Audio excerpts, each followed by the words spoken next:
Computer science videos here today to show you guys in the tutorial how to use Microsoft Planner for Office 365 on a Mac computer.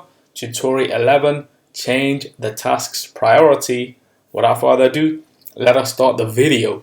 So in this tutorial, you need to have access to a Mac computer, have access to an account for Microsoft Office 365. Now this can be for School of Business. We can now start the tutorial. Let's now go down to the dock. Go to Launchpad, go to the web browser, which is Google Chrome in this case. Now go to office.com. Make sure you are signed into the account. Go to the left-hand side navigation menu, click on Applications, go to All Applications, scroll to Explore all the applications. Now let's go to Planner. Let's just wait for that to load. Click on Computer Science Videos. Now let's go to within the To-Do bucket. Click on Video 2, which is the task. And now once I have clicked on the task, I can see that we have some drop-down menus. Bucket, progress, priority, which we are primarily focusing on, which is currently on medium.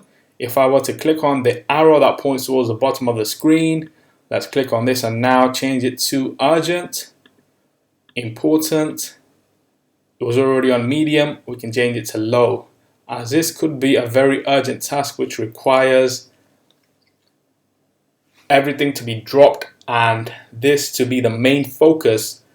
Henceforth, the reasoning to change it to urgent, and then we would click on the X, and we now know that with that bell that looks like it's ringing, this is a very urgent task that needs to be completed. So what we can do is now quit Google Chrome, and so that's it for this video. I'll see you guys in my next tutorial. Thanks for now.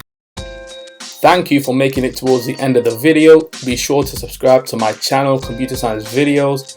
Be sure to check out the previous video on screen now, or you can ideally click on the playlist and watch all the journey for Computer Science videos from the start until now.